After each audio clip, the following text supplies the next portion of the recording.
Creio que esteja mais para um chute.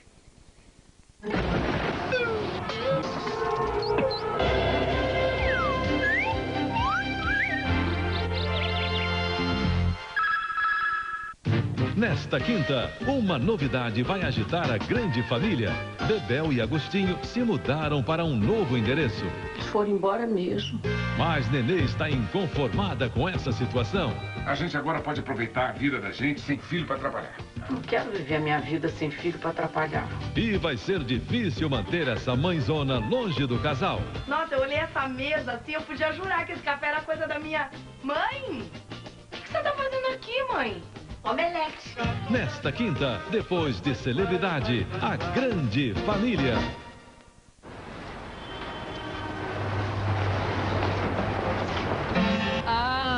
Tirei o pau no gato, doutor! Você nunca precisou de tão pouco para proteger seus dentes. Novo Trident individual. Até o preço faz você sorrir.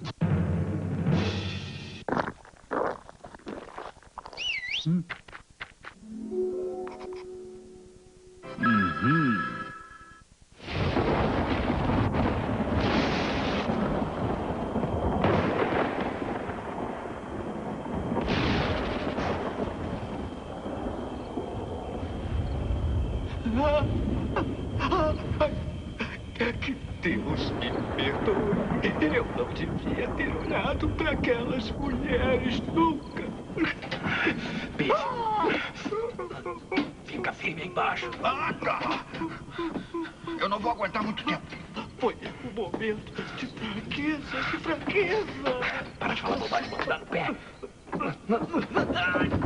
Elas me atraíram para um banho, depois me embriagaram, me amarraram feito um porco e me entregaram para a polícia. Devia ter desconfiado. Típico comportamento de mulher. Sorte a nossa da gente ter ido antes delas voltarem. Não te abandonamos, Pete. A gente pensou que você tinha virado um sapo. Não, eu não virei nenhum sapo. Bom, então foi erro nosso. Bear me away on your slow white wing to my immortal home. Neste domingo, estaremos realizando a manutenção técnica de nossos transmissores. Por isso, excepcionalmente neste domingo, não apresentaremos a sessão Corujão.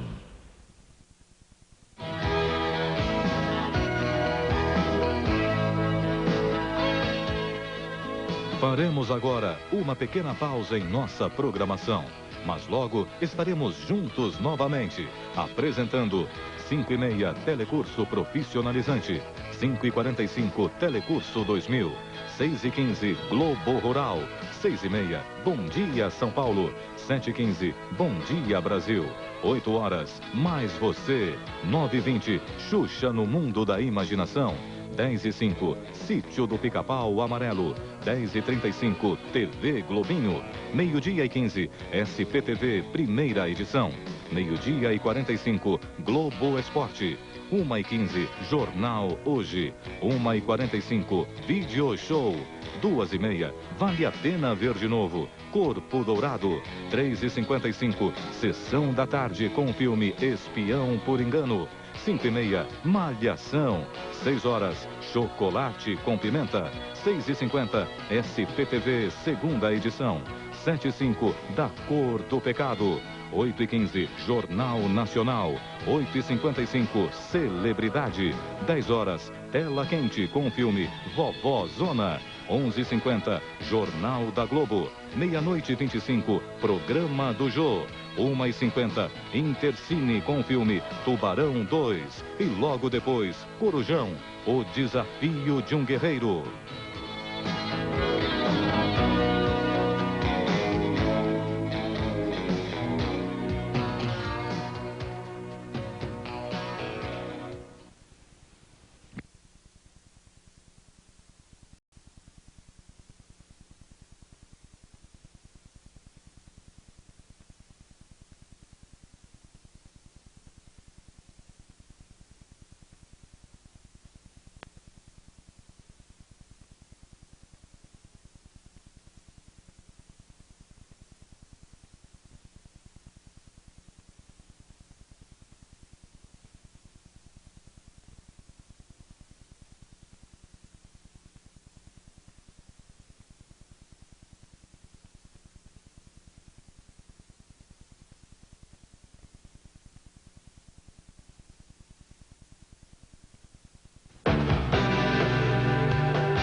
meio-dia, juntos novamente. Globo, a gente se vê por aqui. Dentro de instantes, Telecurso Profissionalizante. 5h45, Telecurso 2000, 6h15, Globo Rural, 6h30, Bom Dia São Paulo, 7h15, Bom Dia Brasil, 8 horas, mais você, 9h20, Xuxa no Mundo da Imaginação, 10h05, Sítio do Pica-Pau Amarelo, 10h35, TV Globinho, meio-dia e 15, SPTV, primeira edição, meio-dia e 45, Globo Esporte, 1h15, Jornal Hoje, 1h45, Vídeo Show, 2h30, Vale a Pena Ver de Novo, Corpo Dourado, 3h55, Sessão da Tarde, com o filme Espião por Engano, 5h30, Malhação, 6 horas, Chocolate com Pimenta, 6h50, SPTV, segunda edição, 7h05, Da Cor do Pecado, 8h15, Jornal Nacional, 8h55, Celebridade, 10 horas, Tela Quente, com o filme Vovó Zona, 11h50, Jornal da Globo, meia-noite e 25, Programa do Jô, 1h50, Intercine com o filme Tubarão 2 e logo depois, Corujão, o desafio de um guerreiro.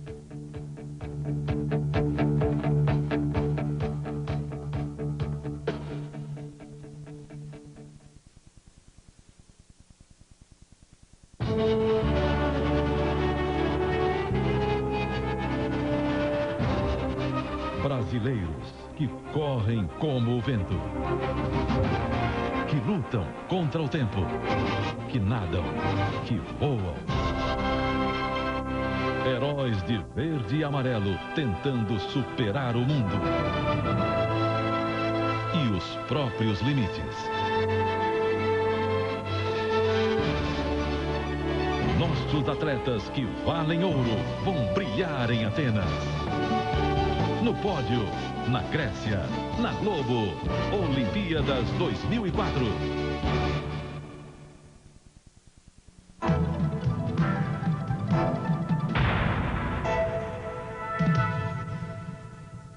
Atenção! Vai começar agora uma teleaula de elementos de máquina do curso profissionalizante. Este módulo tem um total de 55 aulas. Hoje, você vai assistir a teleaula número 41. Bons estudos!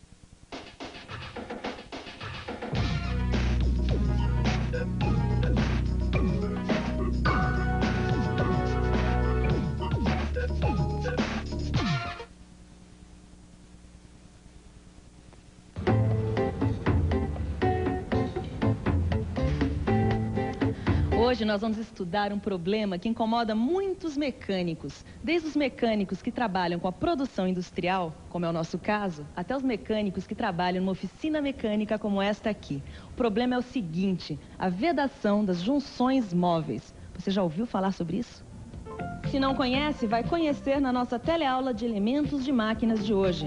A gente vai continuar o estudo dos elementos de vedação, estudando as junções móveis. Você vai ver como é que se faz uma vedação direta, uma vedação com elementos intermediários, vedação em câmara de estopa e ainda a vedação de contato circular. Pelo jeito o problema aqui nesta injetora é de vedação, tô certa? Isso mesmo. E é um problema de vedação de junção móvel. E agora é uma vedação direta ou com elementos intermediários? Não sei. Pelo jeito é você quem vai ter que resolver este probleminha aqui, porque se você não fizer uma nova junção pro pessoal aqui, o sistema de injeção desta bomba vai ficar na saudade.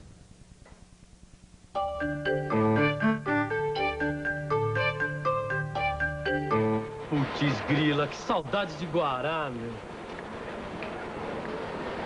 O que foi, Tito? A máquina te mordeu aí, rapaz? Escuta, se quiser, eu chamo o pessoal lá do CIPA. Eles têm uma vacina fantástica para esses casos. Que nada, Silva, não é nada disso. Na verdade, eu queria entender um pouco dessas junções por conta própria e não tô dando conta do recado. Tá bom, se é isso, então eu mesmo resolvo. Pô, você me dá uma força? Qual é o problema? O problema é o seguinte, um colega meu pediu que eu fizesse uma vedação no motor do tipo desse aqui. Só que o problema é se eu não sei se a vedação é direta ou se eu vou precisar de um elemento intermediário. Peraí. Calma. Não vamos confundir o telealuno. Vamos começar do começo, tá? Tá. Vamos estudar a vedação direta. As junções móveis têm uma coisa em comum com as junções fixas, que você já conheceu. Elas podem ser vedadas de forma direta ou com elementos intermediários. Vamos dar uma examinada na vedação direta.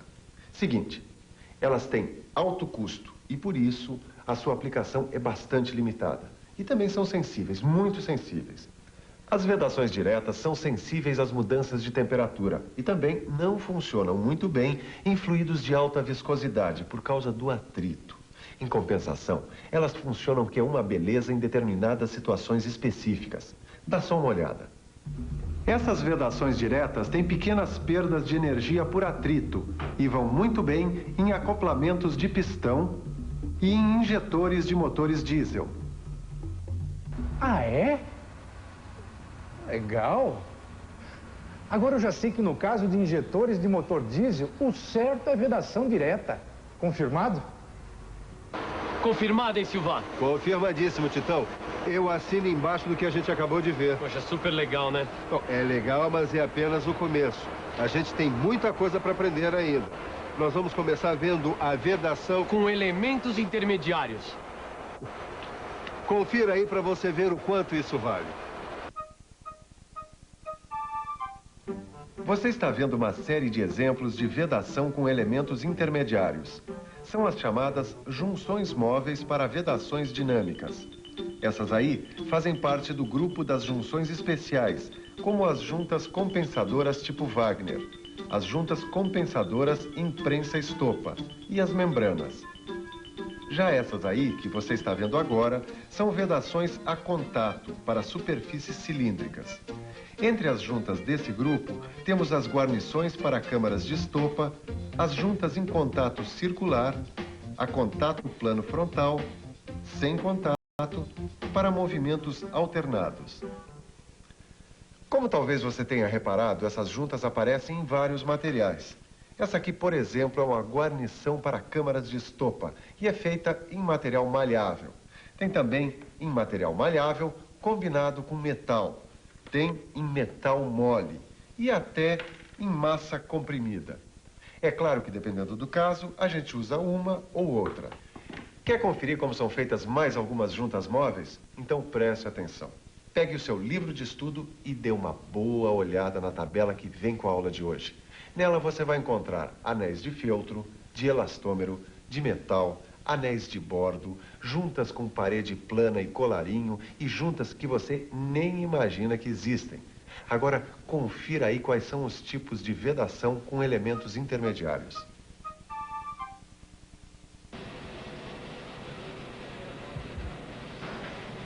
Vamos estudar agora quais são os tipos de vedação com elementos intermediários. Para isso, vamos conversar com o professor Sérgio. Professor, por favor, quais são os tipos de vedação com elementos intermediários? Temos a vedação em câmara de estopa, de contato circular, em plano frontal, sem contato e de cara com movimentos alternados. É muito tipo de vedação para uma teleaula só, não é? Por isso nós vamos ficar com as duas primeiras, que são a vedação em câmara de estopa e de contato circular, começando pela vedação em câmara de estopa. Que tipo de vedação é essa aqui, mestre Silva? Não vai me dizer que é a vedação com elemento intermediário, eu tô certo? Tá certo, Tito, mas qual tipo de vedação com elemento intermediário? Vedação em câmara de estopa? Muito bem, muito bem. Esse tipo de vedação aqui, ó, tá vendo? Em câmara de estopa, é feita com estopa trançada aqui. Dá pra ver? Aqui. Essa estopa trançada aqui é o que a gente chama de gacheta. Ué, por que você tá me olhando com essa cara de gacheta, Titão? E nada, eu não entendi como é que a gente faz isso usando estopa. Ah, bom, mas isso é simples. Essas guarnições, Titão, são feitas com cânhamo. Cânhamo? É, cânhamo, uma fibra vegetal. Elas são feitas com cânhamo engraxado com sebo. E ainda com algodão, amianto trançado com fibras orgânicas ou fios de teflon. Nossa, que troço incrementado, hein, Silva? É. E as tranças têm seção quadrada e às vezes trapezoidal para que elas fiquem mais flexíveis. De maneiras a que, ao sofrerem uma pressão, elas se amoldem direitinho. Compreendeu? Ah, só. Mas como é que fica o atrito nessa história? Ah, bem lembrado, Titão. Entre a guarnição e o eixo vai ocorrer o atrito. Agora, esse atrito vai ser bem reduzido se a gente usar a guarnição correta e a lubrificação for feita direitinho. Nos trinques, como diz a galera. É isso aí, nos trinques. Quer ver? Deixa eu te mostrar aqui no meu esquema. Olha aqui. A vedação em câmara de estopa tem o eixo, uma caixa e a guarnição fica aqui, tá vendo? A vedação em câmara de estopa tem o seguinte esquema, com a tampa, o parafuso, o anel, a guarnição e a caixa. Confira, essa peça conta com um dispositivo de bloqueio da guarnição e esse dispositivo regula a pressão da guarnição contra o eixo. Olha, para você se familiarizar mais com a vedação em câmaras de estopa, vamos dar mais um exemplo. Aqui você vê que é possível o uso de parafuso com cabeça em olho na vedação. E nesse detalhe, aparece o encaixe para a cabeça do parafuso, tá vendo? Ele é feito com parafusos de cabeça em T e porca em formato hexagonal. Vamos ver mais um exemplo? Você vai ver como existem várias formas de tampas e furos de caixas para a vedação em câmara de estopa. Olha só. Olha, aí na figura A, a tampa e o fundo têm forma cônica côncava. Na figura B, tem forma bicônica. E na figura C, a forma é cônica côncava e cônica convexa. Agora você não viu ainda outro tipo de vedação com elementos intermediários que a gente prometeu para a teleaula de hoje. Os famosos anéis, que oferecem vedação em contato circular.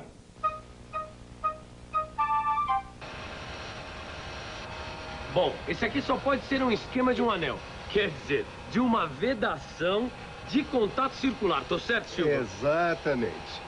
Na vedação de contato circular, nós usamos essas guarnições conhecidas como anéis de vedação.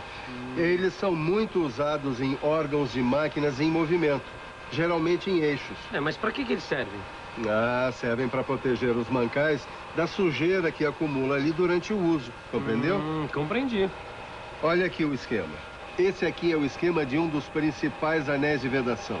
O anel de feltro com seção trapezoidal. No motor, eles são colocados entre o eixo e o cárter para conter o lubrificante e impedir a entrada da poeira ou de qualquer sujeirinha, compreendeu? Compreendi. E aí, será que a vedação do anel do cárter está bem colocado?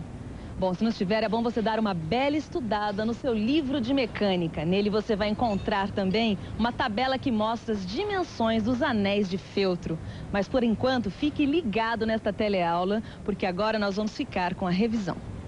E atenção, se liga aí, que é hora da revisão. Na nossa teleaula de elementos de máquinas de hoje, você estudou a vedação de junções móveis. Você viu como é a vedação direta. E a vedação com elementos intermediários, como a vedação em câmara de estopa e a vedação de contato circular. Então, pronto para outra? Agora é só você estudar e se preparar para a próxima teleaula, onde a gente vai ver mais sobre junções móveis. Até lá!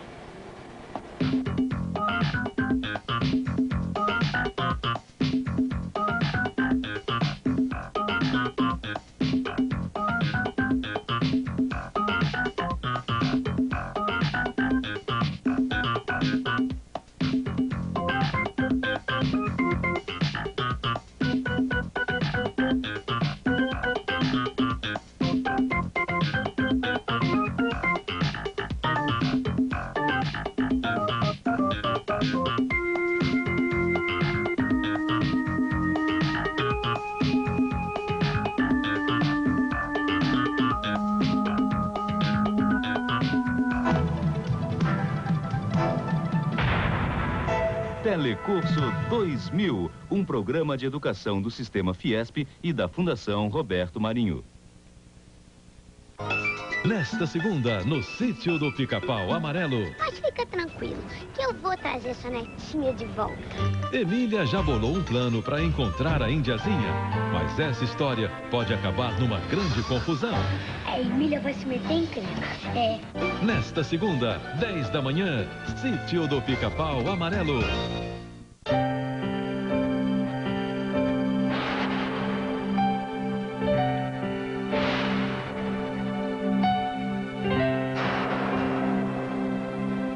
A imprudência ainda é a maior causa de acidentes nas estradas.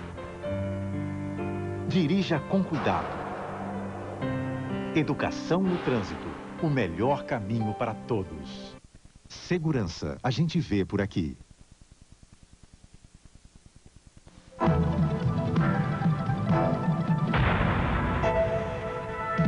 Atenção! Vai começar agora uma teleaula de matemática 2º grau. Este módulo tem um total de 70 aulas. Hoje você vai assistir a teleaula número 62. Bons estudos!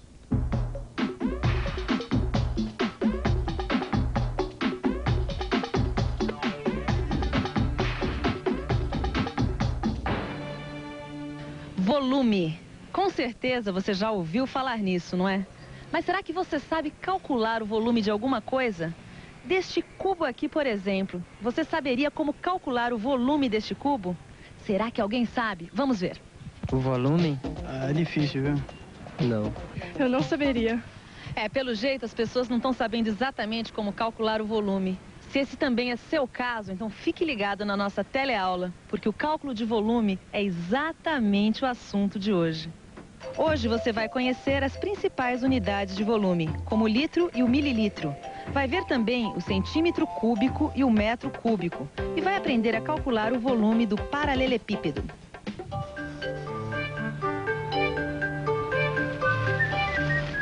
E aí, Gil?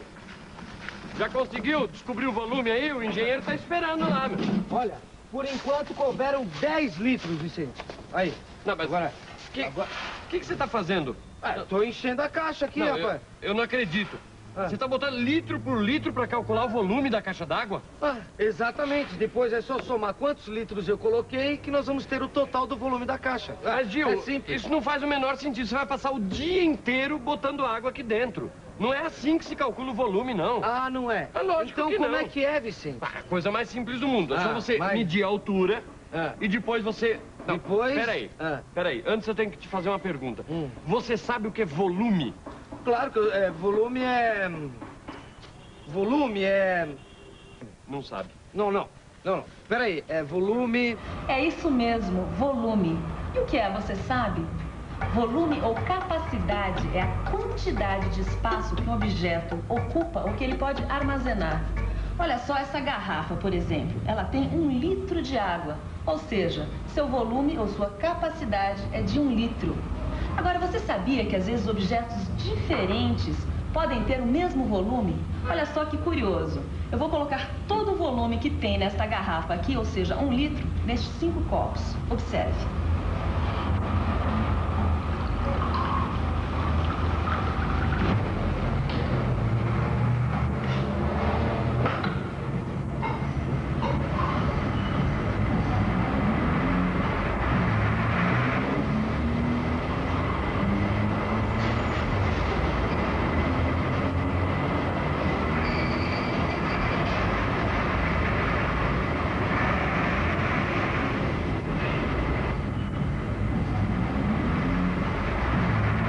Viu só?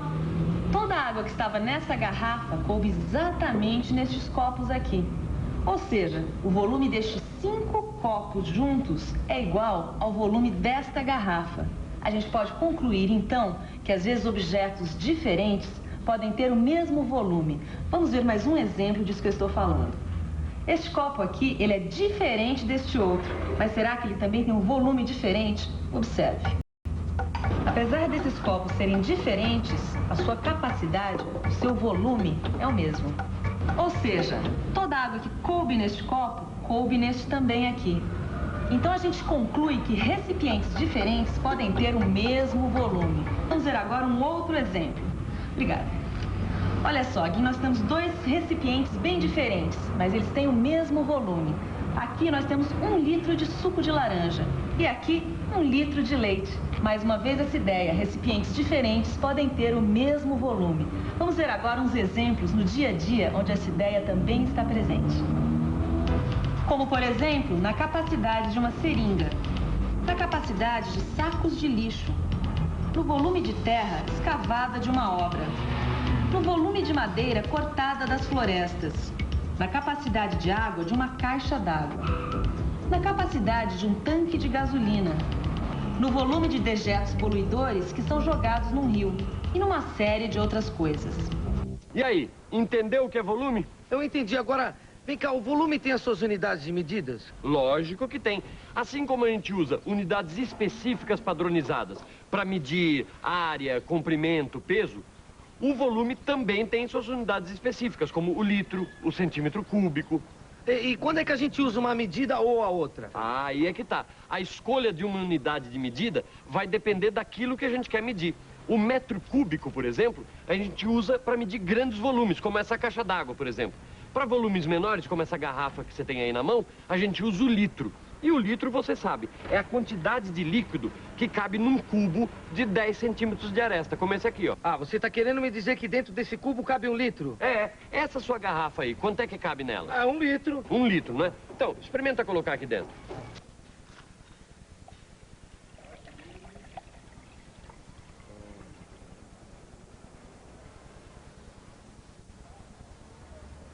Olha, e não é que coube mesmo, rapaz? É, tô te falando. Em um cubo com 10 centímetros de aresta, cabe 1 litro de água. E 1 litro de água, você sabe, é igual a 1000 centímetros cúbicos. Bom, se em 1000 centímetros cúbicos cabe 1 litro, e quanto vai caber em 1 metro cúbico? 1 metro cúbico é o volume de um cubo com 1 metro de aresta. E num cubo com 1 metro cúbico cabem 1000 litros de água. E 1 litro de água, você sabe, é igual a 1000 mililitros. Não, ó, até aí tudo bem, eu já entendi o que é volume e as suas unidades de medida. Agora, o que eu quero saber é como calcular o volume. Só isso. É, mas calcular o volume não tem nenhum segredo. Como você calcularia, por exemplo, o volume deste paralelepípedo?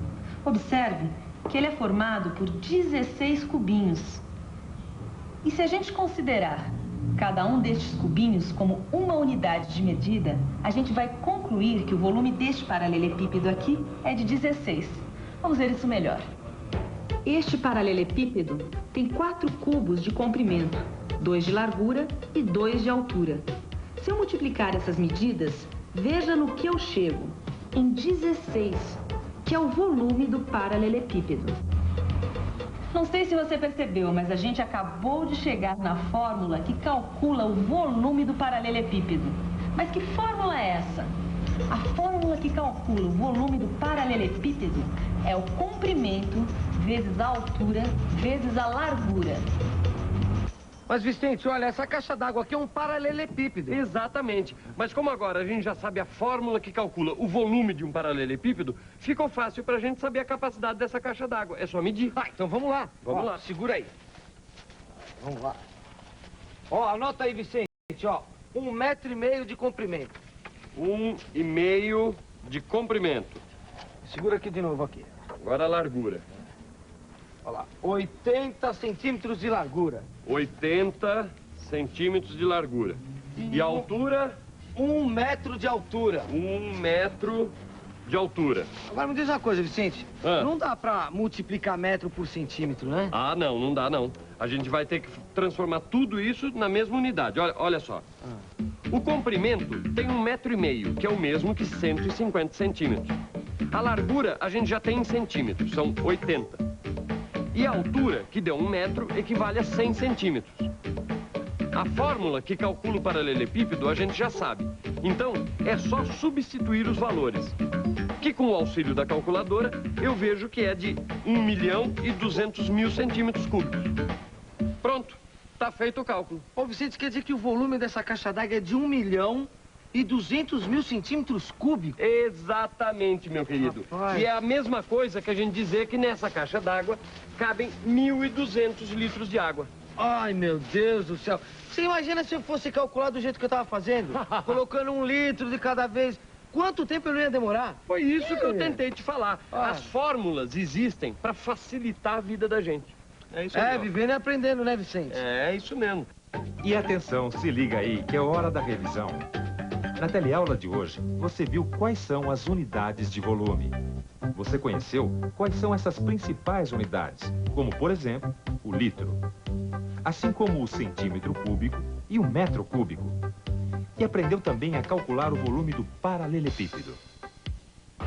Como você viu, não tem segredo nenhum para calcular calcular o volume de um paralelepípedo.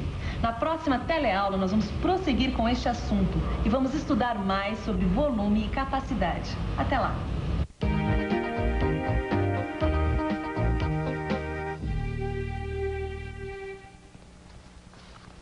Então, o que você achou da aula de hoje? Deu para aprender coisas novas? Olha, nós aqui do Telecurso 2000 queremos ouvir você. Queremos saber como você está acompanhando as nossas aulas, aí da sua casa, da sua empresa, sindicato, paróquia, associação de moradores ou de onde quer que você esteja nos vendo. E para entrar em contato conosco é muito fácil. Pegue aí uma caneta e anote o endereço para você mandar suas impressões e sugestões para o Telecurso 2000. Pegou? Então anota aí. Escreva para Telecurso 2000, Caixa Postal 2000, Rio de Janeiro, CEP 20-001-970. Anotou? Então a gente aguarda a sua carta. Bons estudos e até a próxima teleaula.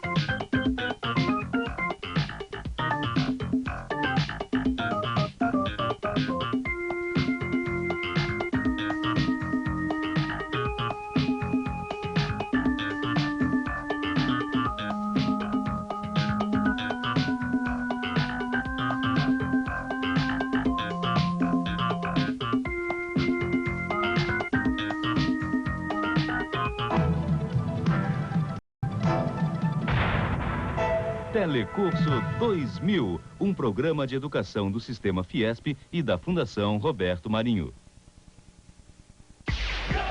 Hoje, em Tela Quente, Martin Lawrence vai ser vovó.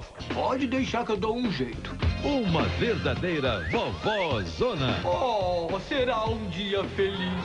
Esse policial está usando um grande disfarce para botar as mãos num perigoso bandido. Parado! Mas fazer o papel de vovó vai ser mais complicado do que ele imagina. Ah, meu benzinho. Bom, eu juro que se puser isso aí pra fora, o pau vai comer feio. Hoje, divirta-se com as confusões dessa vovózona. Filme inédito na sua Tela Quente.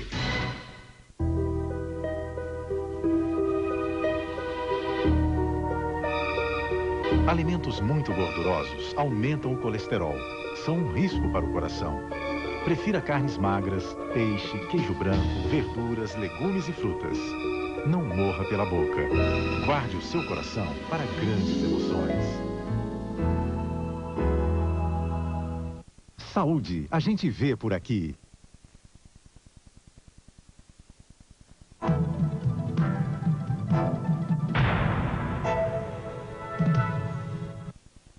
Atenção! Vai começar agora uma teleaula de Ciências Primeiro Grau. Este módulo tem um total de 70 aulas. Hoje, você vai assistir a teleaula número 46. Bons estudos!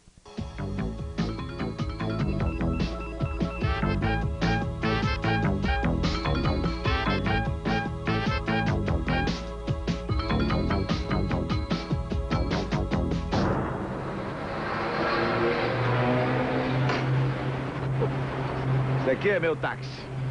Pifado, né? Aquele ali é o mecânico que disse que vai consertar o carro.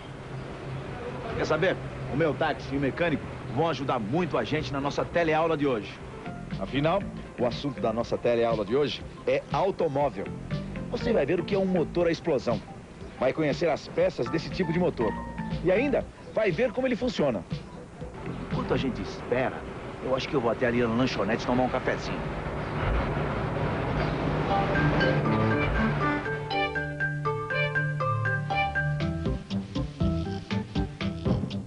Então, opa!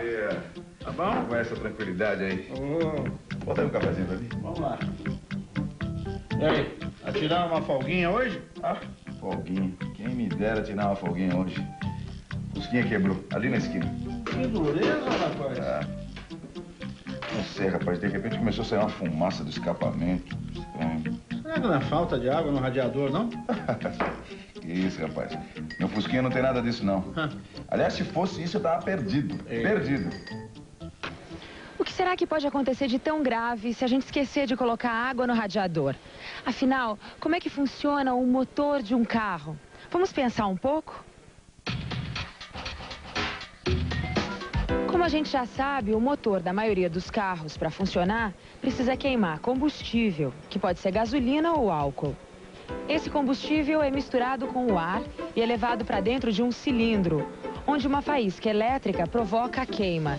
Isto é, provoca a combustão da mistura de ar e combustível.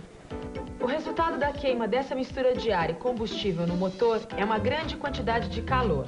E é o calor que permite que os carros se movimentem. Só que esse calor não produz apenas movimento. Ele também aquece todo o motor.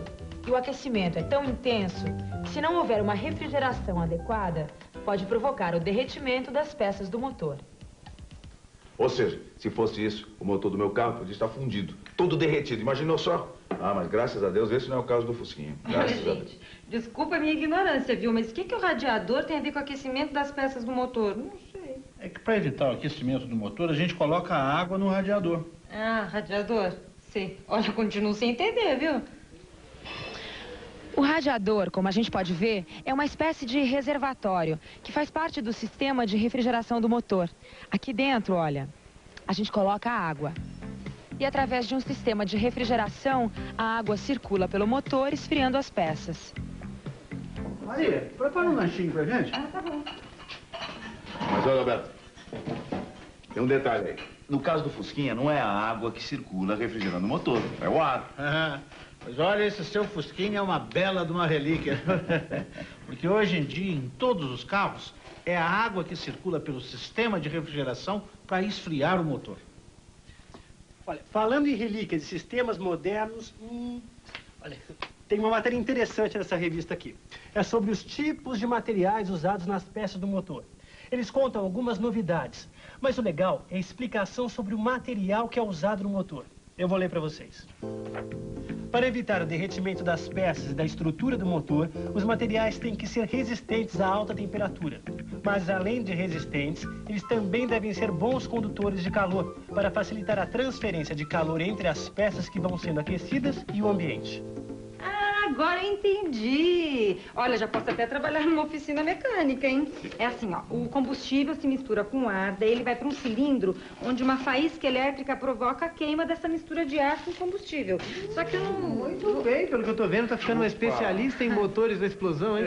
Como é que é? Motores da explosão? É, esse é o nome que a gente dá a esse tipo de motor. Ele funciona através da queima de um combustível. Vem cá. Eu quero saber como é que tá meu Fusquinha. E aí? Bom, olha, pelo que parece, o problema é nos anéis do pistão, viu? Se eles realmente quebraram, aí entrou óleo na câmara de combustão e é por isso que saiu aquela fumaceira do escapamento. Pistão? Aqui está, olha, um pistão mostrado em corte e ele inteiro. O pistão é a peça responsável pela transmissão do movimento gerado no motor para as rodas do carro. Puxa, mas como será que o pistão consegue transmitir movimento para as rodas do carro? Eu vou ler aqui para vocês. Nos motores a explosão, o combustível é queimado rapidamente num cilindro fechado através de uma faísca. Esta queima rápida, que é uma explosão, produz gases quentes que se expandem empurrando o pistão. Como essas explosões acontecem repetidamente, o pistão faz um movimento contínuo de vai e vem. Este movimento de vai e vem é então transmitido para as rodas na forma de movimento de rotação, através de um eixo chamado eixo de manivelas. Eu acho melhor vocês verem essa ilustração aqui para entender melhor. Viram só? Como a gente acabou de ver, durante o movimento de vai e vem do pistão, a extremidade do eixo de manivelas fica girando, executando um movimento de rotação. Mas o motor não tem um pistão só, não. São vários pistões, né? Eu até já sei pra quê. Pra que mais movimento seja transferido pras rodas, né? Olha aí, Alberto. Acho bom você abrir o olho, senão eu vou levar a Maria pra trabalhar comigo na oficina, hein? Quer dizer, então, que o problema é nos anéis? Olha, não tenho certeza ainda. O teu carro vai ficar pelo menos até amanhã na oficina. Até amanhã? Ah, você não vai dar 2 dias sem trabalhar, a coisa vai ficar preta, viu? É, meu amigo, eu sei bem o que isso significa, viu? Eu tava achando que tava tudo em cima. Tinha colocado gasolina e tudo, tava pronto pra rodar até amanhã à noite. Ih, ia rodar mesmo, né? Porque eu sempre ouvi falar que o Fusca é super econômico, né? Que a gasolina rende bastante. É verdade, é raro o meu Fusquinha me deixar na mão. Um carro super eficiente. Eficiente? Será? Bom, eu não estou falando do motor do Fusquinha, mas de todos os carros com motor a explosão, que na verdade é bem pouco eficiente. Mas para a gente entender melhor por que o motor a explosão não é tão eficiente, vamos pensar um pouco no que a gente viu até agora? Como a gente já sabe, é a partir da queima de um combustível e, portanto, da liberação do calor, que os motores a explosão produzem calor. Ou seja, a energia armazenada no combustível é transformada em calor através da sua queima. E esse calor é transformado em movimento. E como a gente já sabe também, não é todo o calor obtido pela queima do combustível que é aproveitado para produzir movimento. Se a gente fizer um balanço entre a quantidade de energia de movimento que o motor é capaz de transformar e a quantidade de energia liberada pela queima do combustível, a gente vai concluir que esse tipo de motor não é tão eficiente. A prova dessa pouca eficiência está aqui. Do total de energia fornecida pelo combustível na forma de calor, cerca de 75% não é aproveitada como movimento. A maior parte do calor é transferido para o ambiente devido à refrigeração do motor e também aos gases que são aquecidos e expelidos pelo escapamento. Olha só, essa eu não sabia. O que sai pelo escapamento são os gases resultantes da queima do combustível.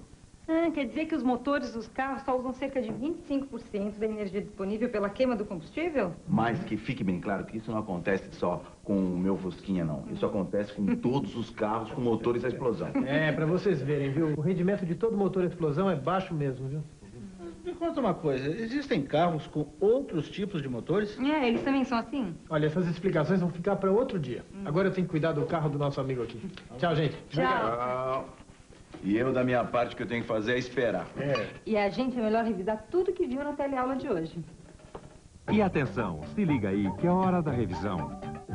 Na teleaula de hoje, você viu que os motores a explosão funcionam a partir da queima de um combustível. Viu que como o motor se aquece muito durante seu funcionamento, suas peças e sua estrutura devem ser boas condutoras de calor. Viu que por causa desse calor, o motor deve possuir um bom sistema de refrigeração, que pode ser a água ou a ar, para facilitar ainda mais as transferências de calor para o ambiente. Viu que nos motores a explosão, o calor pode ser aproveitado para realizar trabalho, isto é, produzir movimento. Também viu que nos motores a explosão, a maior parte do calor vai para o ambiente, através do sistema de refrigeração, e o restante se transforma em energia de movimento. Como você viu, o funcionamento do motor a explosão é super interessante. No livro de estudos, você vai poder aprender muito mais sobre os automóveis. Bons estudos!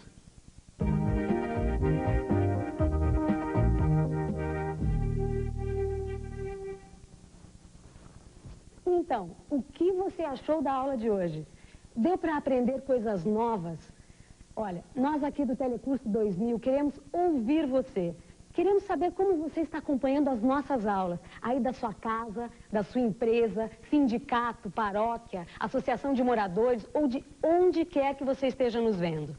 E para entrar em contato conosco é muito fácil. Pegue aí uma caneta e anote o endereço para você mandar suas impressões e sugestões para o Telecurso 2000. Pegou? Então anota aí. Escreva para Telecurso 2000, Caixa Postal 2000, Rio de Janeiro, CEP 20 001 970. Anotou? Então a gente aguarda a sua carta. Bons estudos e até a próxima teleaula.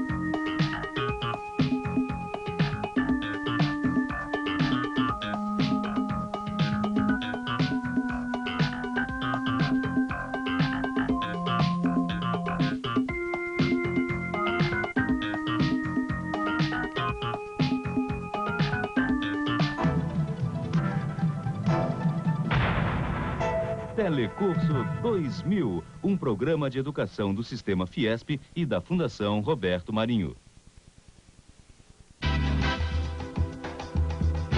Lourinho. Fala, meu bem! Olha o bolo de abobrinha, como é úmido e molhadinho, que a gente vai fazer hoje de manhã. Coisa boa. Ah, e você tá atrasado em imposto de renda? A gente vai estar dando todas as dicas aqui pra você. Todas. Nós vamos também no maior hospital da América Latina, o Hospital das Clínicas. Nós vamos lá dentro. Isso vai ser legal. O que mais tem? Vamos fazer joia com peça velha de computador, olha Que aí. lindo! Que ideia boa. Às 8 hoje, né? É, isso aí é mais você. É.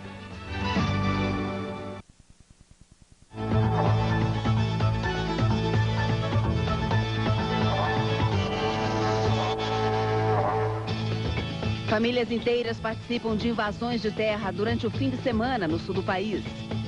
Polícia Federal começa hoje resgate de corpos de garimpeiros mortos em conflito com índios em Rondônia. No Ceará, os produtores de castanha reclamam da dificuldade de acesso ao Pronaf, uma linha de financiamento do governo federal. Em Brasília, uma exposição mostra os avanços da horticultura.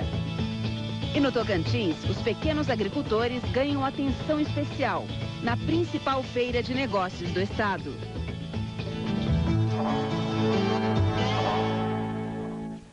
Olá, muito bom dia. Agora são 6h15. O Brasil comemora hoje o Dia do Índio e para começar o programa, nós vamos mostrar um projeto de parceria entre os xerentes do Tocantins e os proprietários da usina hidrelétrica de Lajeado. Os primeiros resultados já podem ser vistos na safra de arroz. A reserva tem cerca de 370 hectares cultivados com arroz. Na hora da colheita, cada família fica responsável por sua área. Tudo é feito de forma artesanal. A expectativa é de uma boa safra este ano. Os índios estão recebendo orientações técnicas sobre como plantar e aproveitar melhor o solo. Quero que eles segurar essa produção do arroz para manter, custear a despesa da aldeia, né? Os xerentes esperam colher 650 toneladas de arroz, que vão servir para o consumo nas aldeias. Parte vai ficar guardada para o plantio na próxima safra e o excedente pode ser vendido no mercado. Os xerentes querem agora compartilhar as técnicas que aprenderam com outros povos indígenas do Tocantins. Além de ser uma forma de intercâmbio entre as culturas, a ideia pode gerar novos horizontes para os índios da região. A gente tem visto falar dos outros povos em nível de jornais ou então nas ARs da FUNAI, né? Mas nunca participamos de um grupo assim de festas nas aldeias. Então essa vai ser a nossa intenção de convidar os outros povos de participar das festas e também conhecer mais próximo os nossos parentes. Vamos agora à previsão do tempo com Fabrício Batalini. Bom dia, Fabrício. Bom dia, Rosana. De sábado até ontem, às 9 da manhã, os volumes de chuva mais significativos foram registrados no litoral do Nordeste, no oeste de Mato Grosso do Sul e também na região norte. Hoje, a chegada de uma frente fria deixa o tempo nublado em parte da região sul e também em São Paulo. Veja na previsão. Sol no sul e oeste do Rio Grande do Sul. Deve chover no litoral de Santa Catarina, norte e leste do Paraná. O sol brilha forte no norte do Rio de Janeiro, Espírito Santo e centro-norte de Minas Gerais. Pancadas de chuva nas outras áreas do sudeste. Pancadas de chuva em quase todo o centro-oeste. Tempo seco no sertão nordestino e na Bahia. Nas demais áreas do nordeste, chuva rápida. Pancadas de chuva em toda a região norte. Integrantes do Movimento Sem Terra invadiram neste fim de semana fazendas no Rio Grande do Sul e em Santa Catarina. No município de Almirante Tamandaré, no Rio Grande do Sul, 450 famílias invadiram na manhã de domingo uma área de 2.300 hectares. A entrada da fazenda foi bloqueada com troncos de árvores. Há 10 dias, os Sem Terra estavam acampados às margens da BR-386, a 2 quilômetros ali. Eles foram cadastrados pelo INCRA na semana passada. Em Santa Catarina, um grupo de 500 sem terra ocupou uma fazenda da empresa de celulose Klabin, em São Cristóvão do Sul. Caminhões com os pertences das famílias chegavam ao local a todo instante. Funcionários da empresa estão impedidos de entrar na área. Em nota, a direção da empresa Klabin informou que confia no Poder Judiciário e nas autoridades estaduais e federais para que tenha seus direitos respeitados. Deve começar hoje o resgate dos corpos dos 26 garimpeiros que foram mortos em confrontos com índios da tribo Cinta Larga, na reserva Roosevelt, em Rondônia. Os corpos foram localizados no sábado. Em Espigão do Oeste, cidade mais próxima do garimpo, continua a concentração de garimpeiros e familiares em busca de informações sobre os desaparecidos. A movimentação maior é no sindicato da categoria. 60 policiais federais estão na cidade envolvidos na operação. 4 helicópteros vão ser usados no resgate dos corpos. A operação prevista para começar ontem foi suspensa por causa do mau tempo na região. Deverá reiniciar na manhã de hoje. O garimpo fica a 540 quilômetros de Porto Velho, no sul do estado. Uma área de mata fechada e de difícil acesso. O número de mortos no conflito já chega a 29. Você vai ver a seguir. Agricultores do Ceará pedem agilidade na liberação de recursos para os tratos dos cajueiros. Modelos de cultivo integrado impressionam produtores do Tocantins.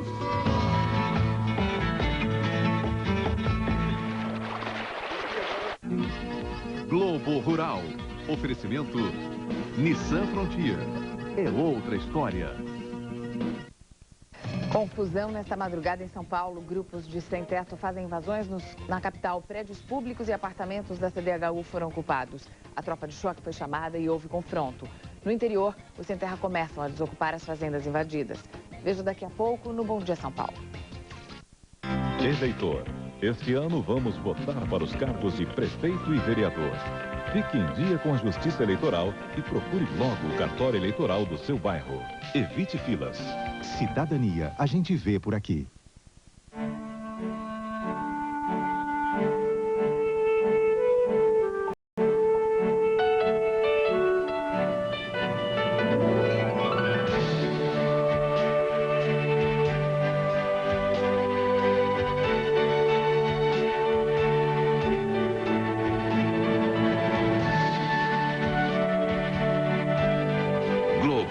Há 39 anos, o Brasil se vê por aqui.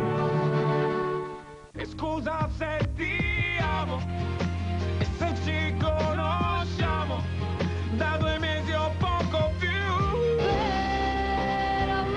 Novela, temas italianos, é som vivo. Mundial de Fórmula 1. Neste sábado, vamos acelerar juntos nas emoções do treino oficial, que define o grid de largada para o Grande Prêmio de San Marino, ao vivo, neste sábado, 9 da manhã, Mundial de Fórmula 1. Oferecimento Banco Real, o banco da sua vida. Petrobras, o desafio é a nossa energia. TIM. Viver sem fronteiras. Chevrolet Zafira Flex Power. Cabe tudo, cabe em todos. E nova skin. Essa é a nova.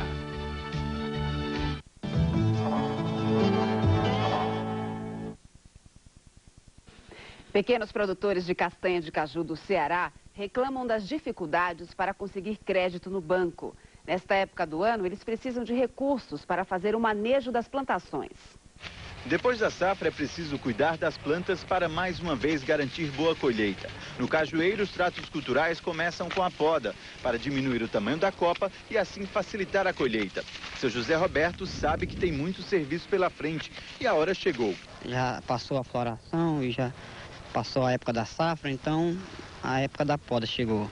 A poda também elimina galhos doentes, o que evita a multiplicação de pragas entre as plantas.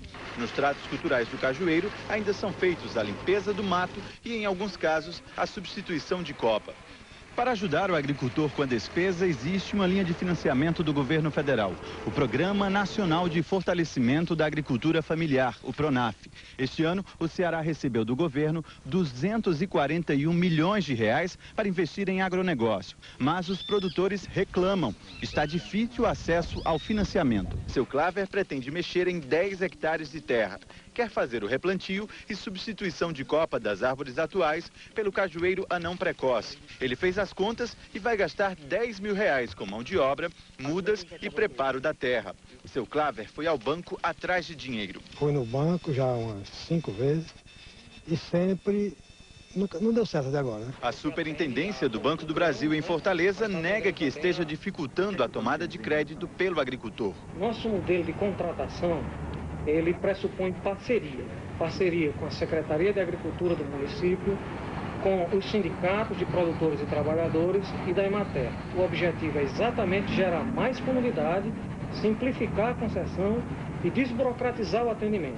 Mas o Sindicato dos Produtores de Caju não se contenta com a resposta do banco. O agente da carteira rural não está presente, tem um problema na internet, na computação do banco, o gerente não está, precisa fazer um cadastro muito detalhado, quer dizer, é uma burocracia tão grande e o pequeno produtor não tem tempo de ir 2, 3, 4 vezes, como já está acontecendo. No Ceará, 70% da produção de castanha de caju está nas mãos dos pequenos produtores. Vamos saber como fica o tempo nos próximos dias, Fabrício. Olha, Rosana, amanhã uma frente fria traz chuva para o Paraná e para grande parte de São Paulo. Há previsão de chuva também para o Mato Grosso do Sul. Veja o volume esperado até sábado. No litoral do Pará, do Maranhão, do Amapá e entre o Rio Grande do Norte e a Paraíba, o volume de chuva deve passar dos 110 milímetros. O acumulado pode chegar aos 90 milímetros em Roraima, no noroeste do Amazonas e também no sul de São Paulo. A previsão é de 70 milímetros no noroeste do Rio Grande do Sul. Pequenos produtores da região de Brasília participam de uma exposição de horticultura. Lá, eles conhecem técnicas que ajudam a diminuir os custos e a aumentar a produtividade das lavouras. Alfaces perfeitas, mesmo com as chuvas. Pimentões e abobrinhas maiores e mais saborosos, tomates resistentes a doenças. O Horti Brasília 2004 mostrou mais de 100 canteiros cultivados com diferentes hortaliças, resultado de novas tecnologias. Sementes selecionadas que ajudam o agricultor a ter mais produtividade e menos custo. Aqui o produtor vai ver a melhor forma de plantar e colher, levando em conta a viabilidade técnica e econômica da sua atividade. 1.200 produtores rurais e estudantes de agronomia do DF e das cidades do entorno participaram do dia de campo. Os técnicos tiravam dúvidas, ensinavam como usar os novos produtos e indicavam o que melhor atende às pequenas propriedades rurais. A plantação aqui, ela está dentro da mais moderna tecnologia mundial. Então a gente copia isso aqui e leva lá para as nossas hortas. A Horti Brasília está montada na Granja do Torto e vai até o dia 25 deste mês. Terminou ontem em Palmas, no Tocantins, a Feira de Tecnologia Agropecuária do Estado. A eficiência das pequenas propriedades foi o objetivo principal dos trabalhos expostos. Parte da feira foi voltada para a agricultura familiar. Órgãos de assistência técnica mostraram aos pequenos agricultores tecnologias simples para aumentar a produtividade. A mandala pode reduzir o custo da produção. Junta plantio e criação de animais. No centro, o reservatório de água e uma pirâmide que capta energia solar e alimenta a bomba da irrigação, ligada a uma mangueira com aspersores feitos de hastes flexíveis. Ao redor, canteiros que podem receber diferentes culturas. A criação consorciada com a agricultura pode ser de peixes e aves. Os animais se alimentam da sobra da colheita. A mistura de grãos e hortaliças chama a atenção e deixa pequenos produtores impressionados. Eu tirei uma solta aí para levar para lá, para mostrar ao povo, para ver se a gente também consegue um dia, né, fazer uma horta dessa aí, que é importante e simples para a gente ter na porta da gente. Outra opção para a agricultura familiar é o frango caipira melhorado. Em 70 dias, os animais estão no ponto de abate. Em média, o peso chega a 2 quilos. A alimentação é a base de ração. Ele dá um lucro aproximadamente de 20%, 30%. A mão de obra é muito simples. Os tanques-rede parecem gaiolas e servem para engordar os peixes em rios, lagos e represas. Mudas de algodão colorido e flores tropicais que duram até 15 dias despertaram a curiosidade do visitante. A organização da Agrotins acredita que mais de 30 mil pessoas visitaram a feira este ano. E o volume de negócios, segundo dados parciais, já ultrapassou os 20 milhões de reais. Mais que negócios, a feira promove a troca de experiências. As pesquisas chegam ao homem do campo. e o agrônomo leva para o laboratório problemas que ainda precisam ser solucionados. Bom dia para você, até amanhã.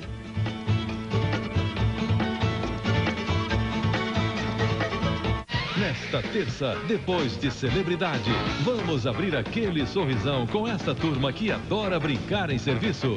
Caceta e Planeta, urgente. E logo depois, Cláudia Rodrigues vai pintar na área para tirar todo mundo do sério. A Diarista. Bank Boston. Simplesmente primeira classe. Bank Boston oferece...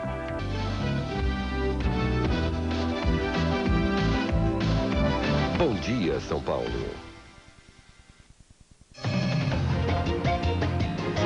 Bom dia, São Paulo. Segunda-feira, dia 19 de abril de 2004. São 6h30 da manhã. O dia está começando. Estas são as primeiras imagens da capital. O helicóptero da Rede Globo sobrevoa a região metropolitana. Céu claro em São Paulo, na capital, 21 graus. Você vê agora as imagens do centro do estado. Céu claro também na região de Bauru, 21 graus.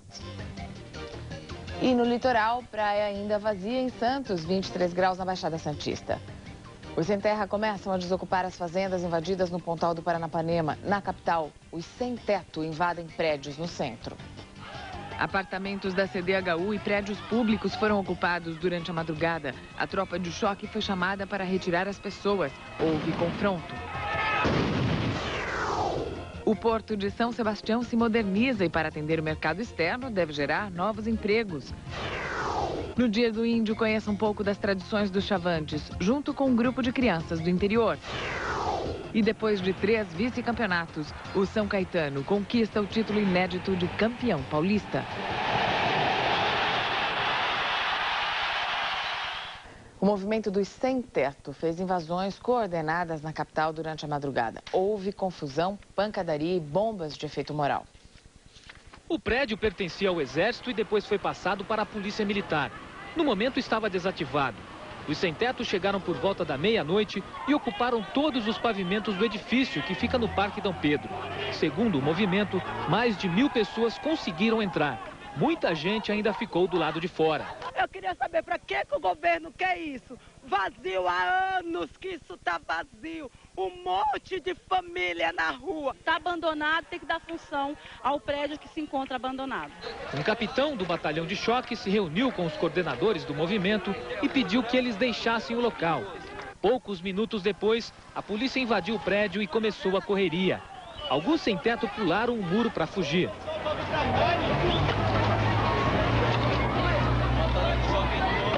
Pela porta principal, as famílias saíam correndo, empurradas pelos escudos dos homens do choque. Do lado de fora, os manifestantes enfrentaram a barreira policial.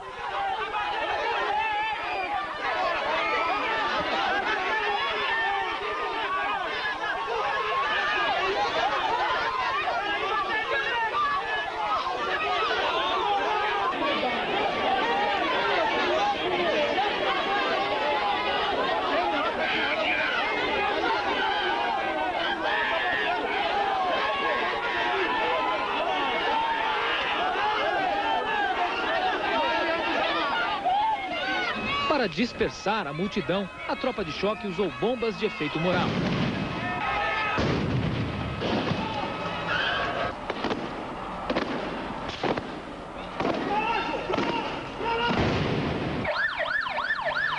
Oito manifestantes foram presos durante a operação. Eles não acataram, houve o arremesso de material para cima da nossa tropa e a retirada foi feita da melhor maneira que foi possível. Foi uma ação conjunta entre os principais movimentos por moradia da capital. O objetivo era ocupar prédios simultaneamente. Segundo a coordenação, a ideia é pressionar o governo a cumprir a promessa de entregar moradias a famílias já cadastradas. Na Zona Leste, a polícia chegou antes da invasão.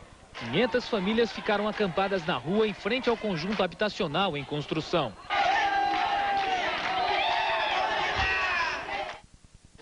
O movimento dos sem-teto informou que foram feitas 5 invasões, com mais de 4.000 famílias ocupando prédios públicos. Os sem-terra deixaram neste fim de semana 2 das 5 fazendas invadidas na semana passada no Pontal do Paranapanema.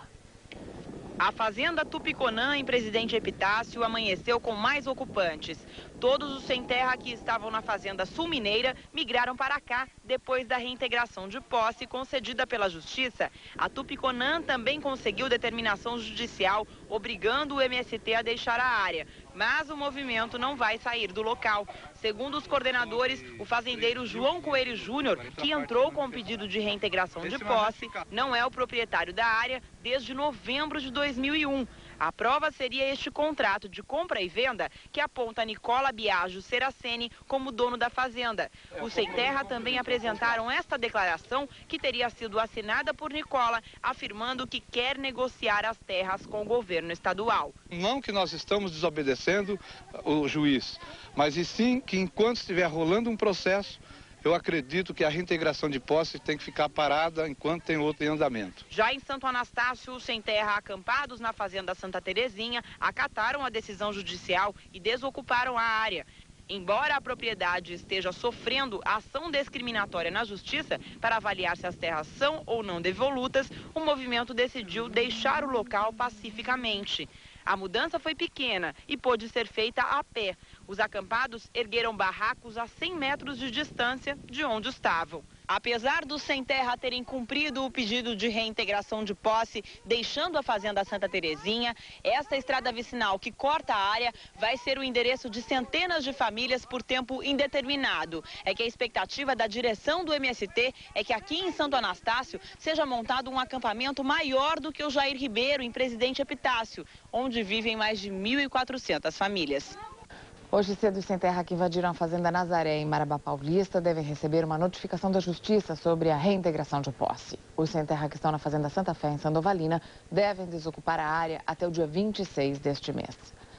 Aposentados, pensionistas portadores de doenças graves podem conseguir isenção no pagamento do imposto de renda. É um direito garantido por lei. Há 2 anos, o imposto de renda não é mais descontado da aposentadoria desta advogada. Depois que teve câncer, ela correu atrás dos direitos garantidos por lei e conseguiu a isenção.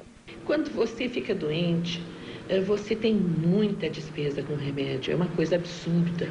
E é evidente que não descontando meu imposto de renda, isso me ajuda mensalmente. Tem direito à isenção todos os aposentados ou pensionistas que tiverem uma doença grave. 16 estão incluídas na lei, entre elas o câncer, o mal de Parkinson, a AIDS e a hanseníase. Se é uma doença que tenha reversão, o laudo pode indicar um tempo. Durante aquele tempo, aquele prazo determinado do laudo, ele tem direito ao benefício.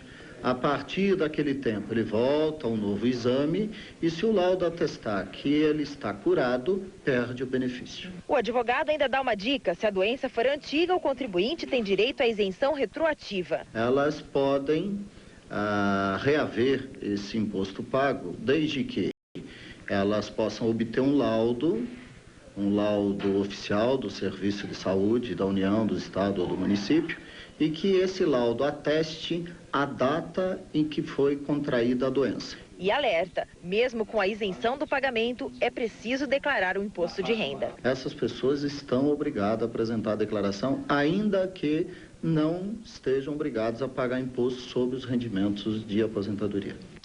A Corregedoria da FEBEM deve fazer uma vistoria hoje nas 2 unidades de Campinas, onde houve rebelião nos últimos dias. Na entrada do internato Jequitibá, parentes tentavam conseguir alguma informação enquanto esperavam para ver os internos. O horário de visitas foi reduzido. Dona Mirtes só pôde ficar 15 minutos com o irmão de 16 anos. Tempo suficiente para ver o estrago dentro do prédio. Colchão, livro da biblioteca deles, televisão, computador, tudo estragado. Tudo foi destruído durante uma rebelião que começou no final da tarde de sábado e durou 4 horas. Algumas famílias que visitavam os menores tiveram que sair às pressas. Eu estava com medo, porque a mulher mandou andar depressa, não eles faziam refém, então eu fiquei nervosa. As polícias militar e civil cercaram o internato e ocuparam um dos pátios laterais. A fumaça de colchões queimados se espalhou rapidamente. Bombeiros foram chamados. Os infratores, armados com pedaços de madeira e ferro, ocuparam o telhado e a quadra de esportes. Agentes e policiais começaram a negociar a libertação de 3 reféns, todos funcionários. Um deles foi trazido por um menor, que o ameaçava com uma faca improvisada. Depois de muita negociação, uma refém foi carregada por 2 infratores e resgatada por policiais. Você tá bem, Maria José? Tô bem. Mais tarde, o segundo refém foi libertado. O último funcionário também foi solto. De acordo com a Polícia Militar, os infratores fizeram várias exigências, como, por exemplo, mais tempo para visitas. O internato tem capacidade para 72 menores, mas está com 92. O último funcionário a ser libertado ficou levemente ferido e a funcionária também se machucou. Ela levou um soco e teve o nariz quebrado. Um susto durante a comemoração dos 356 anos do Exército Brasileiro em Campinas. Um problema na moto fez com que os militares que formavam uma pirâmide caíssem. Ninguém ficou ferido gravemente. Foi a primeira vez que a instituição promoveu um evento desse fora dos quartéis. O público acompanhou a formatura de 400 soldados e conheceu um pouco mais também sobre os carros de combate. No final da exibição, um susto. A correia de uma das motocicletas arrebentou. Os militares que formavam uma pirâmide caíram. Mas ninguém ficou ferido gravemente. Os engenheiros fazem hoje uma vistoria no que sobrou da passarela do quilômetro 86 da rodovia Fernão Dias. Um acidente no fim de semana destruiu parte do pontilhão. O motorista deste caminhão, que seguia no sentido Minas Gerais-São Paulo, bateu contra a pilastra de uma passarela de pedestres no quilômetro 86 da Fernão Dias e derrubou parte da estrutura. Ele pode ter perdido o controle do veículo, como ele também pode ter dormido ao volante. Só a perícia que pode responder isso aí. 40 toneladas de concreto e aço interditaram a pista das 6h30 da manhã à 1 da tarde, quando os destroços foram retirados. O congestionamento chegou a 8 quilômetros. Fábio Pereira Cortes, de 26 anos, ficou preso nas ferragens e levou 1h30 para ser resgatado. Ele foi levado de helicóptero para o Hospital das Clínicas, com ferimentos nas mãos, na cabeça e nas pernas. Engenheiros da empresa responsável pela manutenção da rodovia vistoriaram o que restou da passarela e garantiram que a estrutura não corre o risco de desabar. Nós vamos agora ao Globocop com o repórter Pedro Mantuan, que sobrevoa a região onde a passarela desabou. Bom dia, Mantuan. Bom dia, Mariana. Olha, só depois desta vistoria de hoje, os engenheiros vão definir se vão reformar ou reconstruir a passarela. A data para a liberação só vai ser divulgada depois dessa decisão. O motorista, Fábio Cortes, continua internado no Hospital das Clínicas e deve ter alta hoje à tarde. Sobre o acidente, ele disse à polícia que foi fechado por outro veículo, tentou desviar e acabou batendo na passarela. Aqui o trânsito na Fernão Dias é tranquilo e não há nenhum movimento de trabalho na passarela. Mariana. Você vai ver depois do intervalo. Modernizado, o Porto de São Sebastião passa a integrar a rota da exportação. E veja também, a Estrada Velha de Santos, o antigo Caminho do Mar, é reaberto ao público. Essa é a imagem da região da Avenida Paulista. Céu claro em São Paulo, neste momento 21 graus, agora são 6h42. Chegaram os amplificados Folha. 3, 2, 2, 4, 4 mil. O classificado que sai uma vez na Folha. 3, 2, 2, 4, 4 mil. E fica uma semana na Folha online. 3, 2, 2, 4 mil. Nenhum outro classificado consegue atingir tantos consumidores por apenas R$15 por linha. 3, 2, 2, 4 mil. Amplificados Folha. Já vendeu? Numa decisão, é preciso jogar sério. Para a escolha de um ortodontista também. Procure por tratamento eficaz e seguro. E os resultados serão sempre positivos. Faça como eu. Agora a decisão está em suas mãos. O Edilson teve a brilhante ideia e procurou a Zog. Conseguiu um empréstimo pessoal, foi rápido, fácil. Eles acreditaram na gente. E aí eu aproveitei e reformei minha academia. Acredite em você. A Zog acredita. É rápido, é simples e é fácil. Eu garanto. Corpo Dourado. Selena conseguiu sair da cadeia e está curtindo sua liberdade ao lado de Chico. A paz que eu vou ter do teu lado, a nossa felicidade juntos. Só que Amanda está disposta a acabar com o sossego dos dois. Deve ser boa essa sensação de estar novamente em liberdade, né? Mesmo que seja por pouco tempo. Corpo Dourado, nesta segunda, depois do video show em Vale a Pena Ver de Novo.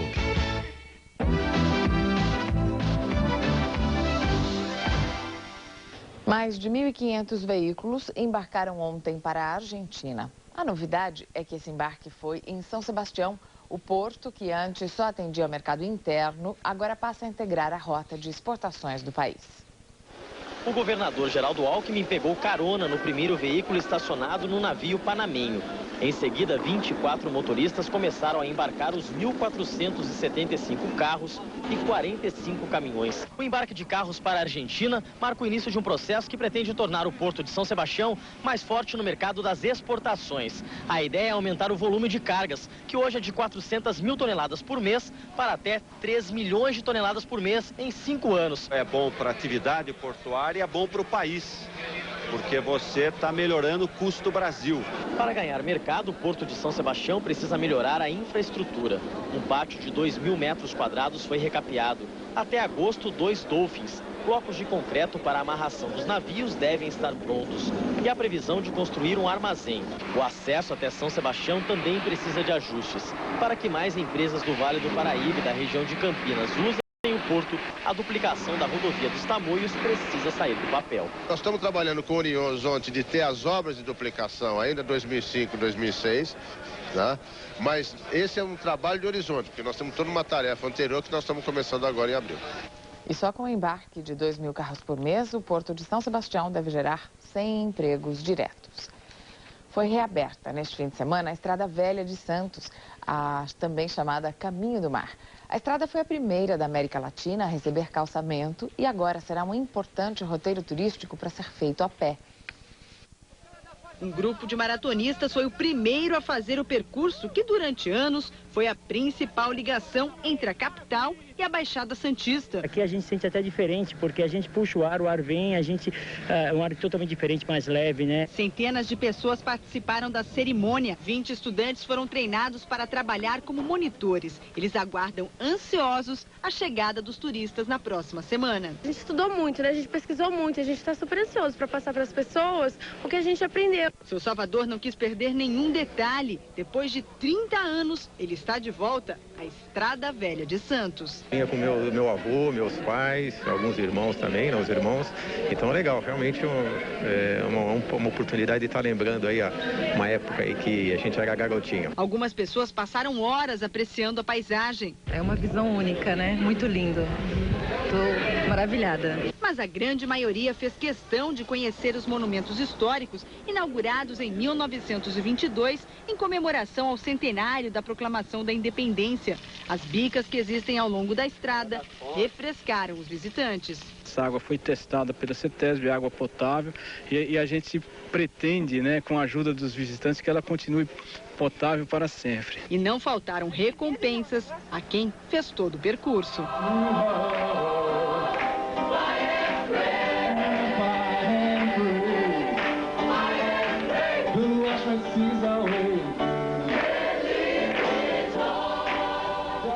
Esse é um passeio que precisa ser agendado com antecedência. Anote o telefone 0 operadora 13 3372 3307 no ramal 283.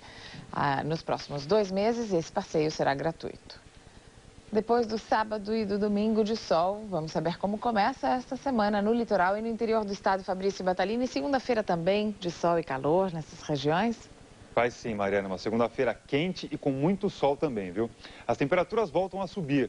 No interior, a máxima chega aos 33 graus na região de São José do Rio Preto. No litoral norte, deve fazer até 32 graus hoje.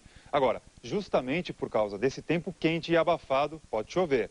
Em algumas cidades do oeste e do sul do estado, a chuva vem agora de manhã e será rápida. Depois, as nuvens mais carregadas vão embora e o sol aparece na maior parte do dia. Só que no final da tarde, o calor pode voltar a provocar pancadas de chuva.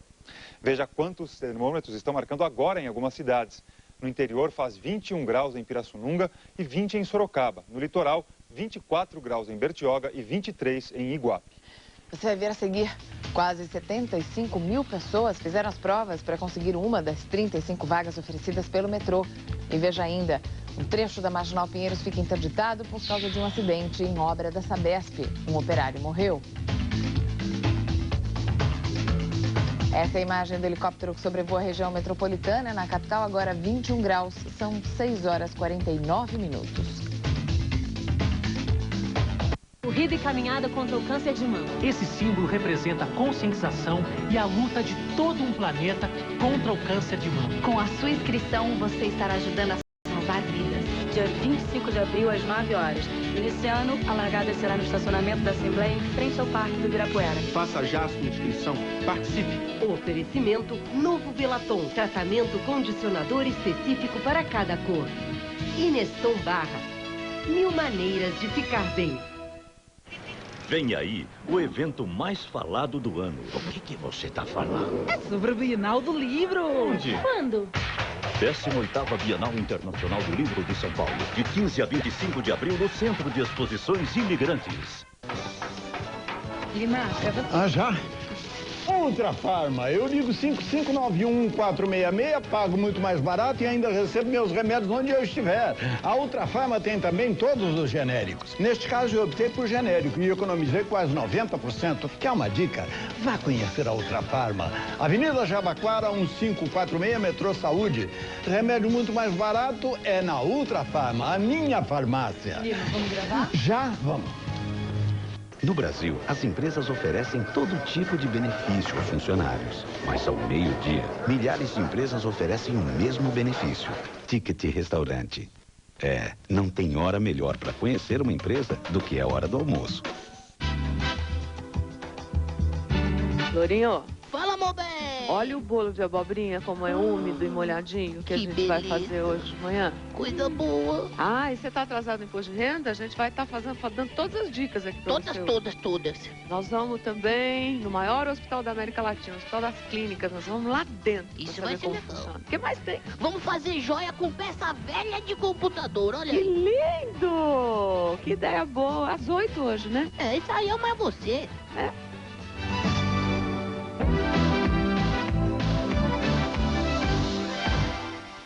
Um trecho da Marginal Pinheiros, na capital, ficou interditado durante todo o fim de semana por causa de um acidente numa obra da Sabesp. Um operário morreu soterrado e a operação de resgate levou mais de 20 horas.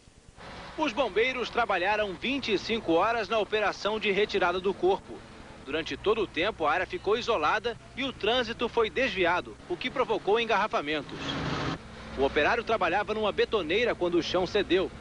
Encoberto pela máquina e muita terra, ele ficou num buraco com 10 metros de profundidade. As buscas seguiram durante toda a noite de sábado, porque havia uma chance de o operário ainda estar vivo. Pela manhã, o corpo foi localizado, mas a operação ficou ainda mais perigosa para os bombeiros. Foi preciso escavar e perfurar uma tubulação. E quando se pensava que o resgate seria possível, a terra cedia pressionada pela água. Nesse momento, nova descida de terra com água. Então nós tivemos que retirar o nosso pessoal por motivo de segurança. Estamos fazendo uma nova retirada de terra, juntamente com água, para entrarmos lá novamente e aí retirarmos o corpo. O corpo só foi retirado às 4 da tarde do domingo. O operário Cláudio Miranda da Silva tinha 36 anos e estava em São Paulo há apenas 8 meses. Ele veio do Piauí com o objetivo de trabalhar, juntar dinheiro e voltar para a cidade de São Raimundo Nonato, onde era esperado pela mulher. O repórter Pedro Mantuan sobrevoa a Marginal Pinheiros no trecho onde aconteceu esse acidente, Mantuan. Mariana, o trânsito aqui é tranquilo, não há sinal de interdição. Hoje, os técnicos da Sabesp deverão fazer uma avaliação no local para saber exatamente o que pode ter acontecido, o que pode ter causado esse acidente. Mariana.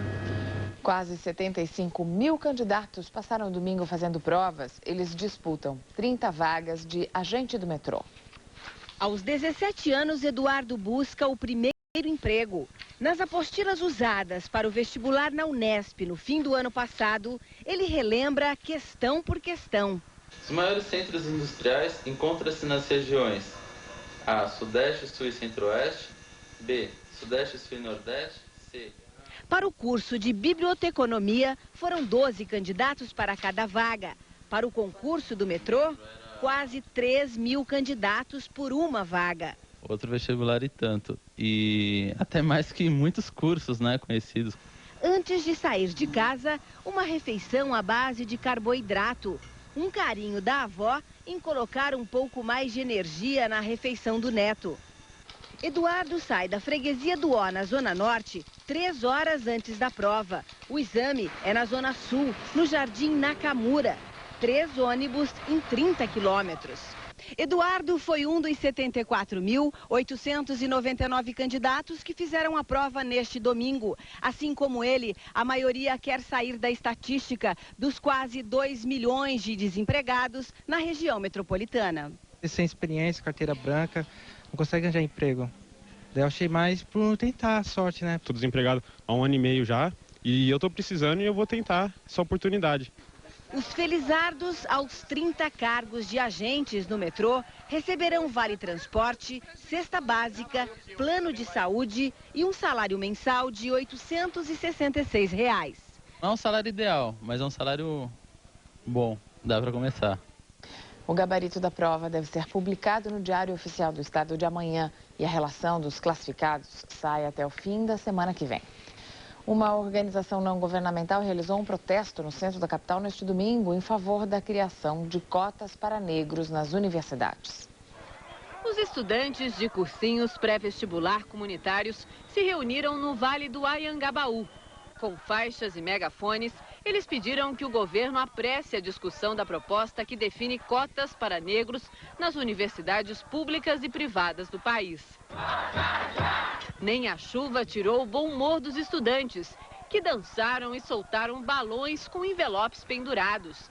Simbolicamente, cartas para o presidente Lula e o Congresso Nacional. O ato foi organizado pela Associação Educafro. Não dá para entender que 97% do povo afro-brasileiro nunca botou o pé em universidade. Isso é sério, não é um Brasil bom, não é o Brasil ideal que queremos.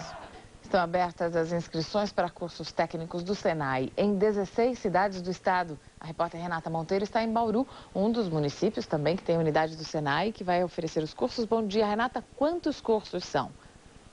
Bom dia, Mariana. São 29 cursos técnicos que vão desde a área de alimentos até a de automação. Em todo o estado, há 2.564 vagas. Em Bauru, 64 para artes gráficas. Eu converso agora com o diretor do Senai na região, Reinaldo Munhoz. Qual a exigência para fazer esse curso?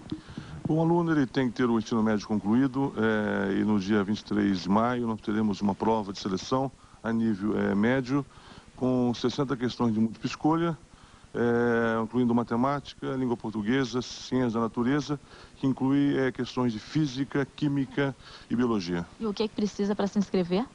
O aluno ele tem que pagar uma taxa de R$ 25, ter direito ao manual do candidato, estar cursando uma série que permita concluir o ensino médio até o primeiro dia de aula ou tê-lo concluído. De acordo com a renda, o candidato pode ter algum benefício?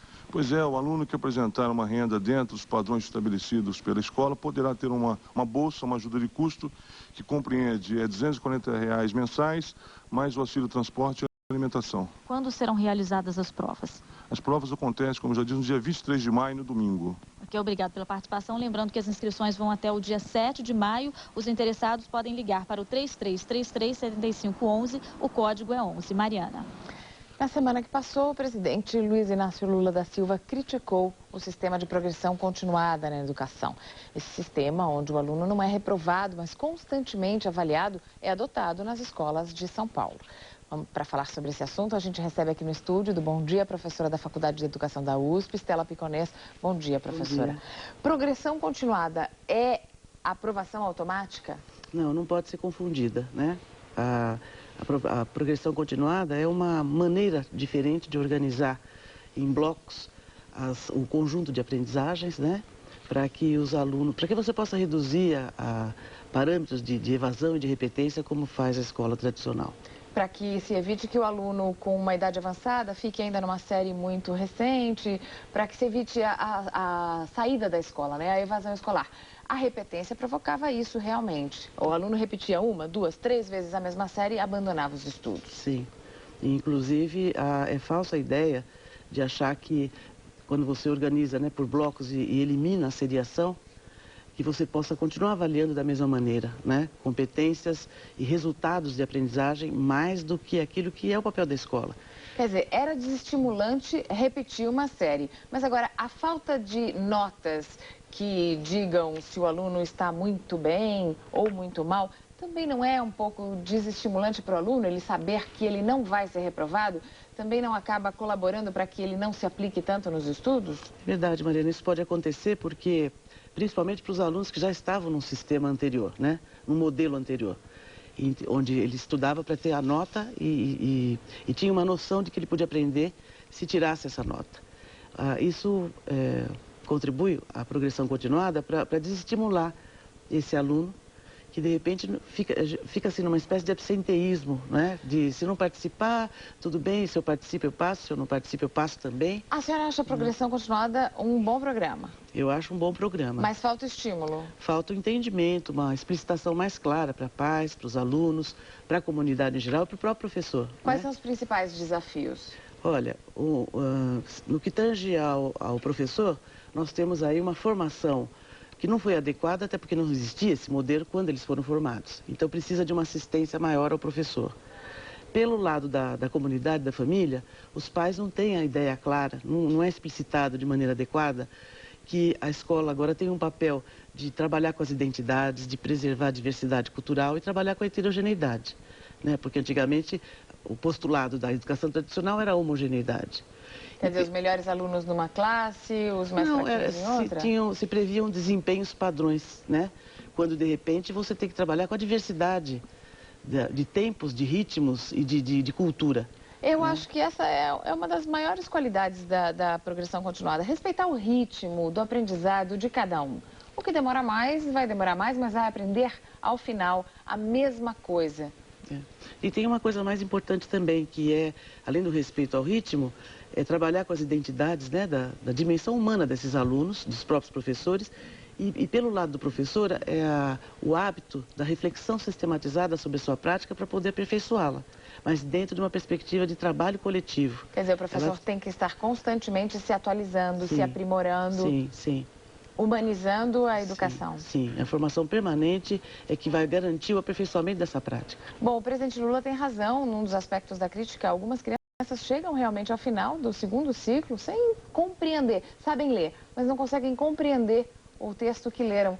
Como evitar que isso aconteça? É uma questão de planejamento até plurianual e planejamento coletivo, né? Você não pode planejar mais por série, não é um bloco que tem começo, meio e fim. Então, a ausência de estratégias para saber fazer esse planejamento, quer dizer, tornam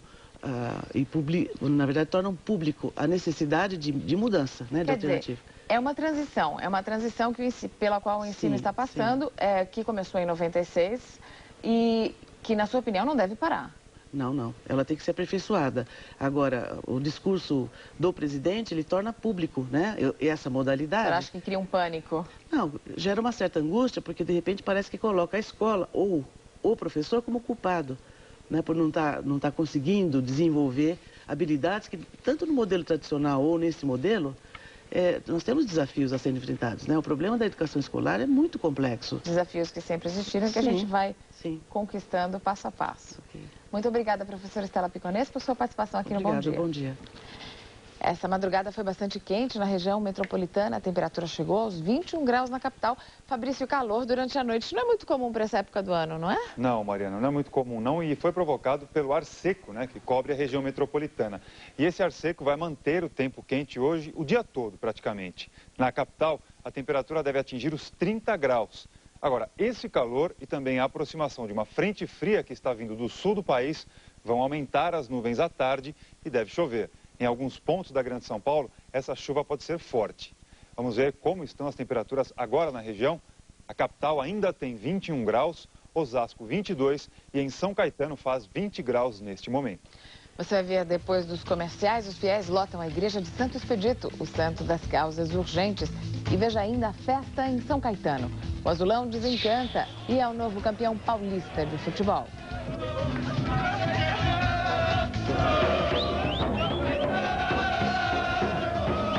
Essa é a imagem do litoral. Neste momento, 23 graus em Santos. Agora são 7 horas e 3 minutos.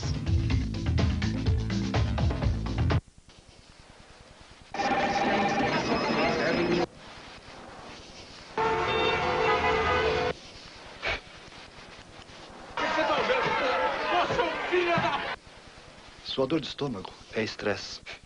Estresse e dor de estômago andam sempre juntos. Milanta Plus é eficaz contra azia, má digestão e gases, porque neutraliza o excesso de acidez. É o antiácido mais recomendado pelos médicos. Milanta Plus da Pfizer. Alívio rápido, ação prolongada.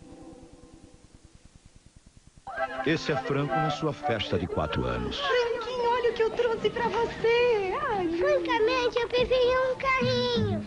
Veja Franco aos 8 anos. Vocês gostaram da aula, né? Professora, francamente, acho que falta conteúdo. Franco não mudava. Franco, Sempre direto. você me ama? Francamente, não, mas eu quero muito fazer sexo com você. E tão direto, Franco só poderia trabalhar na Nextel. É verdade. Nextel. Direto. Esse é o nosso jeito. Olá, não perca a promoção Michelin Daxara Picasso. Compre 2 pneus Michelin numa loja participante, concorra a 4 automóveis como esse daqui. Mas seja rápido, porque essa promoção é por tempo limitado, viu? Promoção Michelin Daxara Picasso. Michelin.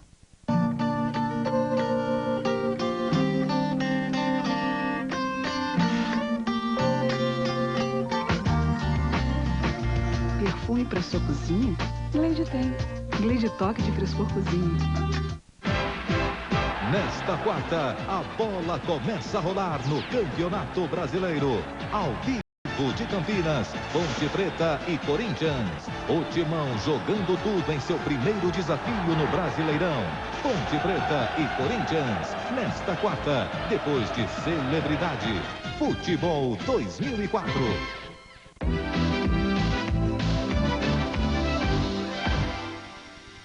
Cinco prédios foram ocupados por famílias de sem-teto durante esta madrugada. A tropa de choque fez a desocupação. A repórter Abigail Costa está agora na região do Campo Limpo, na zona sul de São Paulo, onde 2 prédios do CDHU também foram invadidos. Bom dia, Abigail. Qual é a situação aí neste momento?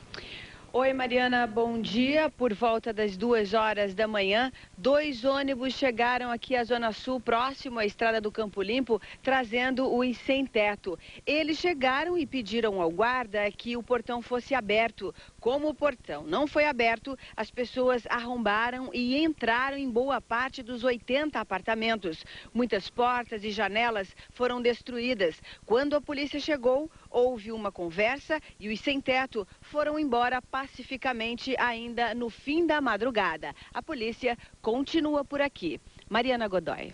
Nós vamos agora voltar ao helicóptero com o repórter Pedro Mantuan, que também sobrevoa um dos locais invadidos durante a madrugada. Pedro. Pois é, Mariana, você viu aí uma imagem do alto do prédio que já foi do Exército e agora era da PM. Um carro da tropa de choque ainda aguarda a entrada do prédio. A ocupação aqui aconteceu por volta da meia-noite.